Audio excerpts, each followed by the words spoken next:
Pressure build ಆಗೋಲ್ಲ, so break failure ಆಗೋ chances ಇರುತ್ತೆ. ಫುಲ್ಲು ಗಲೀಜಾಗ್ಬಿಟ್ಟಿದೆ, ಗೂಡೆಲ್ಲ ಕಟ್ಬಿಟ್ಟಿದೆ. ಓಲ್ಡ್ ಆಯಿಲೆಲ್ಲ ಡ್ರೈನ್ ಆಗ್ತಾಯಿದೆ. ಪ್ರಾಬ್ಲಮ್ ಆಗಿದೆ. ಸೊ ರಿಮ್ ಏನಿದೆ ಅಲಾಯ್ ಬೆಂಡ್ ಆಗಿದೆ. ಸೊ ಇದನ್ನು ಚೇಂಜ್ ಮಾಡಬೇಕು ನಾನು. ಆ್ಯಕ್ಚುಲಿ ಈ ಥರ ಬೆಂಡ್ ಮಾಡಿ ಇಡೋಂಗಿಲ್ಲ. ಒಂದು ವಾಟರ್ ಬಾಟಲ್ ತೊಗೊಂಡಿದ್ದೀನಿ, ಈ ಥರ ಸೆಟಪ್ ಮಾಡಿಕೊಂಡು ಈ ಥರ ಸೆಟ್ ಮಾಡ್ಕೊಂಡಿದ್ದೀನಿ ಬ್ರೇಕ್ ಫ್ಲೂಯಿಡು. ಸೊ ನಾವು ಇಟ್ ಈಸ್ ಫೈನ್, ಎಲ್ಲೂ ಬೆಂಡ್ ಇಲ್ಲ. ಸೊ ಇಲ್ಲಿ ಮೇಲೆ ಏರ್ ಸಕ್ಕಾದಾಗಲೇ ನಮಗೆ ಪ್ರಾಪರಾಗಿ ಆಚೆ ಬರೋಕ್ಕಾಗೋದು.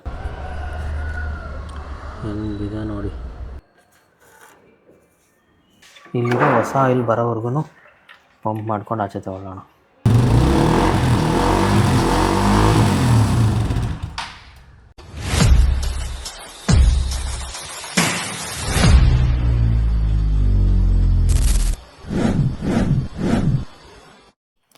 ನಮಸ್ಕಾರ ಎಲ್ರಿಗೂ, welcome back to the wolf kid 007. ಎಲ್ಲರೂ ಹೆಂಗಿದ್ದೀರಾ? ನಾನಂತೂ ಸೂಪರ್ ಆಗಿದ್ದೀನಿ. ಸೊ ಆ್ಯಕ್ಚುಲಿ ಈ ವಿಡಿಯೋದಲ್ಲಿ ನಾನು ನನ್ನ ಬೈಕ್ದು ಬ್ರೇಕ್ ಪ್ಯಾಡ್ಸ್ ಮತ್ತು ಬ್ರೇಕ್ ಆಯಿಲ್ ಚೇಂಜ್ ಮಾಡೋಣ ಅಂತ ಅಂದ್ಕೊಂಡಿದ್ದೆ. ಸೊ ಬ್ರೇಕ್ ಪ್ಯಾಡ್ಸ್ ಇನ್ನೂ ಒಂದು 500 ಕಿಲೋಮೀಟರ್ಸ್ ಓಡಿಸ್ಬೋದು ಅನ್ನಿಸ್ತು. ಸೊ ಅದಕ್ಕೆ ಬ್ರೇಕ್ ಆಯಿಲ್ ಮಾತ್ರ ಚೇಂಜ್ ಮಾಡ್ಕೊಳ್ಳೋಣ ಈಗ ಅಂತ. ಸೊ ಏನಕ್ಕೆ ಬ್ರೇಕ್ ಆಯಿಲ್ ಚೇಂಜ್ ಮಾಡ್ಕೋತಿದ್ದೀನಿ ಬ್ರೇಕ್ ಪ್ಯಾಡ್ಸ್ ಬಿಟ್ಟು ಅಂತ ಅಂದರೆ, ಒಂದು ಲಾಂಗ್ ರೈಡ್ ಪ್ಲ್ಯಾನ್ ಮಾಡಿದ್ದೀನಿ. ಸೊ ಅದಕ್ಕೆ ಅಲ್ಲೆಲ್ಲೋ ಹೋಗಿ ಬ್ರೇಕ್ ಆಯಿಲ್ ಚೇಂಜ್ ಮಾಡ್ಕೊಳ್ಳೋದಕ್ಕೆ ಸ್ವಲ್ಪ ಟೈಮ್ ಇರೋಲ್ಲ ಆ್ಯಂಡ್ ಕಷ್ಟ ಆಗುತ್ತೆ ಸ್ವಲ್ಪ ಬ್ರೇಕ್ ಆಯಿಲ್ ಚೇಂಜ್ ಮಾಡ್ಕೊಳ್ಳೋದಕ್ಕೆ.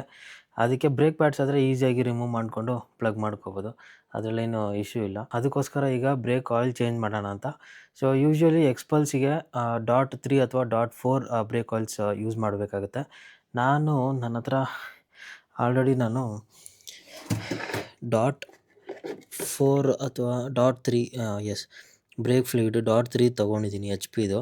ಸೊ ನಮ್ಮ ಮನೆ ಹತ್ರನೇ HP ಪೆಟ್ರೋಲ್ ಬಂಕ್ ಇತ್ತು, ಸೊ ಅಲ್ಲೇ ತೊಗೊಂಡಿದ್ದೆ.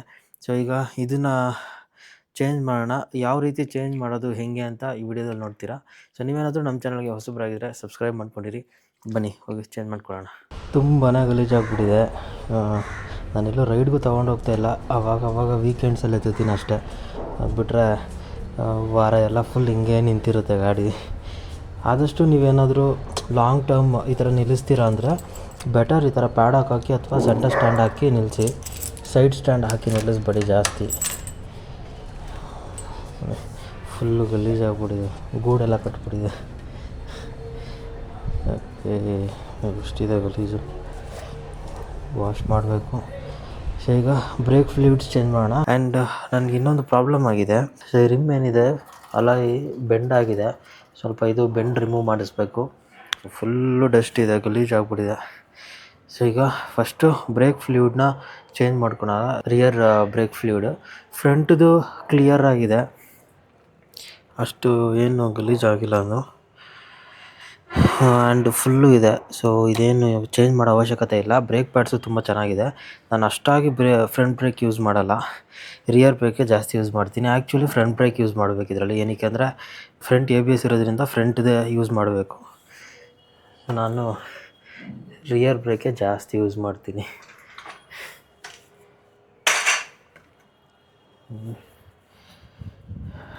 ಸೇಫ್ಟಿಗೆ ಸ್ಟ್ಯಾಂಡ್ ಓಪನ್ ಇಟ್ಟು ತೊಗೋಬೇಕು ಅಷ್ಟೇ. ಸೊ ಇದು ಸ್ಟ್ಯಾಂಡ್ ಕೂಡ ತುಂಬ ಬೆಂಡ್ ಆಗ್ತಾಯಿದೆ, ಅದನ್ನು ರಿಮೂವ್ ಮಾಡಿಸಿ ಸ್ವಲ್ಪ ಟೈಟ್ ಮಾಡ್ಕೋಬೇಕು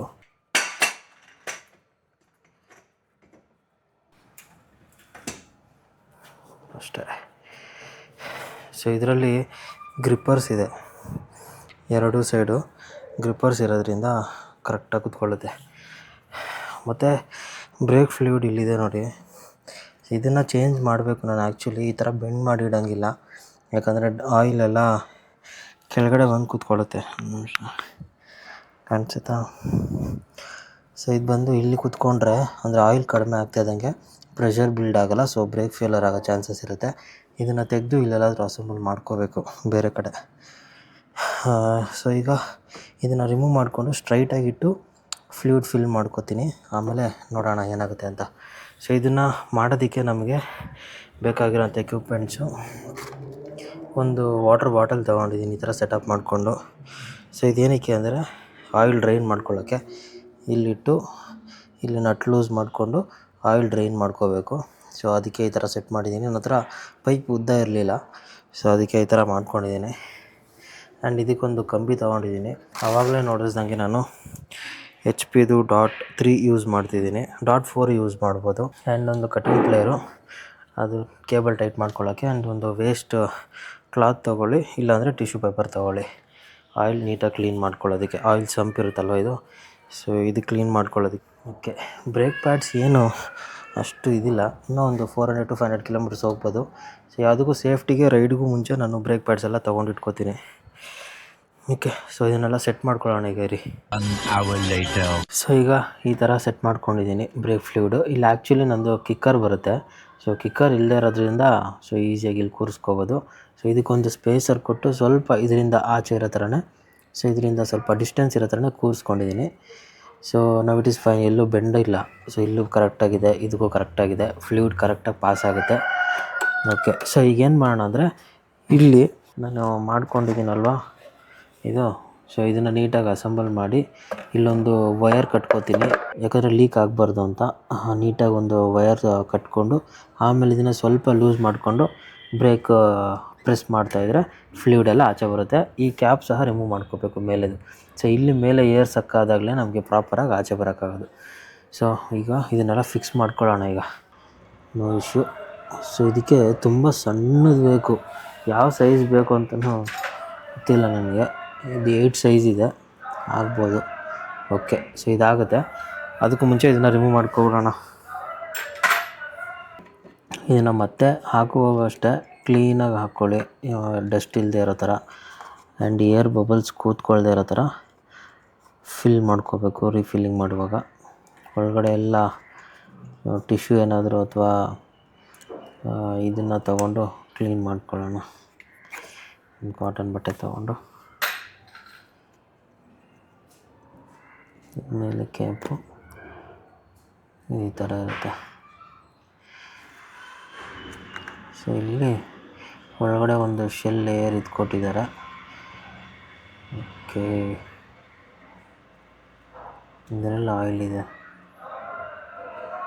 ತೆಗೆದ್ಬಿಡೋಣ ಆಚೆ. ಇದಕ್ಕೆ ಈಗೇನು ಕೊಟ್ಟಿದ್ದಾರೆ, ಇಲ್ಲಿಂದ ಆಚೆ ಹೆಂಗೆ ಹೋಗುತ್ತೆ?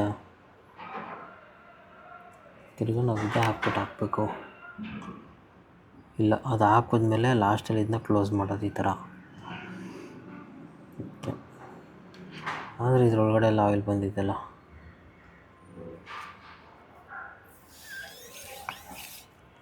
ಪಾಸ್ ಆಗಲ್ಲ ಆಚೆ ಅದು. ಸೊ ಈಗ ಇದನ್ನು ಇದು ಮಾಡಿದ್ದಾಯಿತು, ಓಪನ್ ಮಾಡಿದ್ದಾಯಿತು. ಇದ್ರೊಳಗಡೆ ಒಂದು ನಿಮಿಷ ತೋರಿಸ್ತೀನಿ.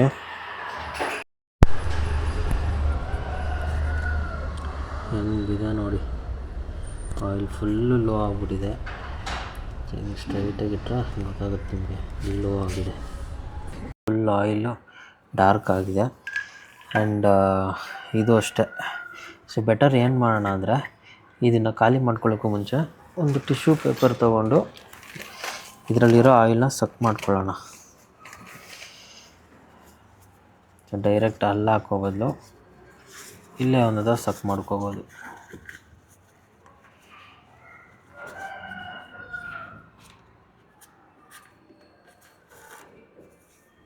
ನೋಡಿ, ಆಯಿಲೆಲ್ಲ ಬಂತು.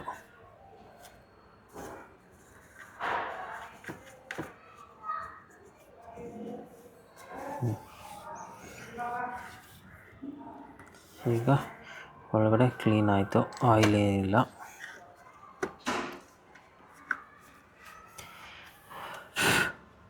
ಸೊ ಈಗ ನಮ್ಮ ಹತ್ರ ಇರೋಂಥ ಆಯಿಲು .3 ಆಯಿಲ್ ಏನಿದೆ, ಸೊ ಇದನ್ನು ಫಿಲ್ ಮಾಡ್ಕೋತೀನಿ.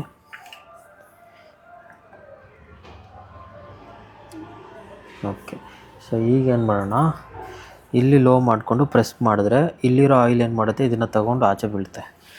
ಸೊ ಈಗ 8 mm ಸ್ಪಾನರ್ ತೊಗೋತೀನಿ. ಇದನ್ನು ಸ್ಲೋವಾಗಿ ಲೂಸ್ ಮಾಡ್ಕೊಳ್ಳೋಣ.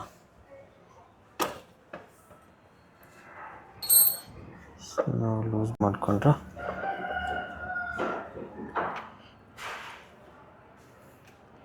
ಇಲ್ಲಿ ನೋಡ್ತಾ ಇದ್ದೀರಾ, ಆಯಿಲು ಆಚೆ ಬರ್ತಾಯಿದೆ ನೋಡಿ. ಇಲ್ಲಿ ಆಯಿಲ್ ಹೆಂಗೆ ಬರ್ತಿದೆ ಆಚೆ.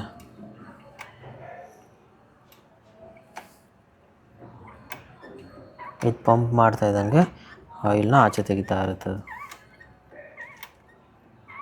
ನೋಡಿ ಹೆಂಗೆ ಬರ್ತಿದೆ.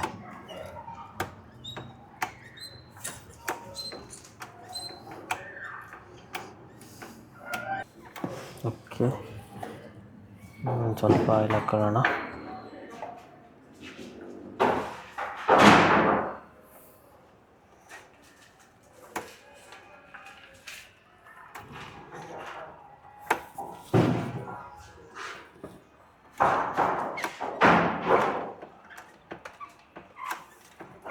ಓಲ್ಡ್ ಆಯಿಲ್ ಎಲ್ಲ ಡ್ರೈನ್ ಆಗ್ತಾಯಿದೆ. ಇಲ್ಲಿಗೆ ಹೊಸ ಆಯಿಲ್ ಬರೋವರೆಗೂ ಪಂಪ್ ಮಾಡ್ಕೊಂಡು ಆಚೆ ತಗೊಳ್ಳೋಣ. ನಮಗೆ ಪ್ಯೂರ್ ರೆಡ್ಡಾಗಿ ಅಲ್ಲಿ ಕಾಣಿಸ್ಬೇಕು.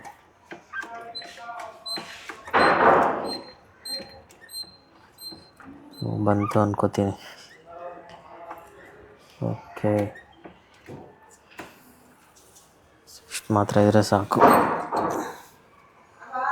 ಸೊ ಇದನ್ನು ಅಗೇನ್ ಟೈಟ್ ಮಾಡ್ಕೊಳ್ಳೋಣ.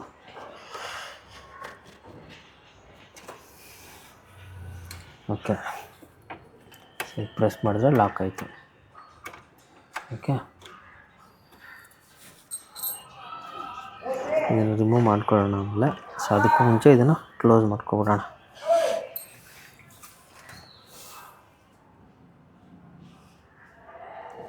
ಓಕೆ,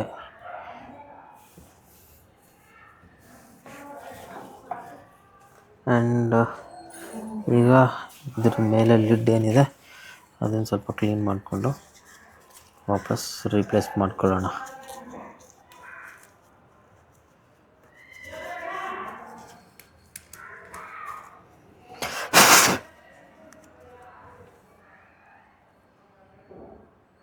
ಓಕೆ, ಆ್ಯಂಡ್ ಇದಾದಮೇಲೆ ನೆಕ್ಸ್ಟ್ ಕ್ಲೋಸಿಂಗ್ ಕ್ಯಾಪ್ ಇಟ್ಟು ಕ್ಲೋಸ್ ಮಾಡೋಣ. ಸೊ ಇದರಲ್ಲೂ ಬರೆದಿರುತ್ತೆ, ನೀವು ನೋಡ್ಬೋದು. So use only .3 or .4 brake fluid ಅಂತ ಹಾಕಿದ್ದಾರೆ. ಸೊ 3 ಅಥವಾ 4 ಎರಡರಲ್ಲಿ ಒಂದೇ ಯೂಸ್ ಮಾಡಬೇಕು ಅಂತ ಹಾಕಿದ್ದಾರೆ. ಅದು ಬಿಟ್ಟು ಬೇರೆ ಥರ ಯಾವುದೇ ಆಯಿಲ್ಸ್ ಎಲ್ಲ ಹಾಕಿ ಯೂಸ್ ಮಾಡಬಾರ್ದು.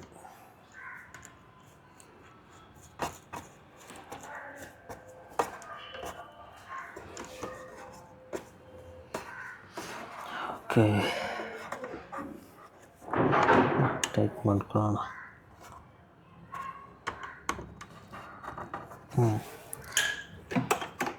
ಸೊ ಈಗ ಇದನ್ನು ರಿಮೂವ್ ಮಾಡಿ ಒನ್ಸ್ ಸ್ಟಾರ್ಟ್ ಮಾಡಿ ಬ್ರೇಕ್ ಅಪ್ಲೈ ಮಾಡಿ ನೋಡೋಣ. ಸೊ ಇದೇ ರೀತಿ ಫ್ರಂಟಿಗೂ ಅಪ್ಲೈ ಆಗುತ್ತೆ. ನೀವು ಫ್ರಂಟ್ ಚೇಂಜ್ ಮಾಡಬೇಕಾದ್ರೂ ಇದೇ ಥರನೇ ಮಾಡ್ಕೋಬೇಕು.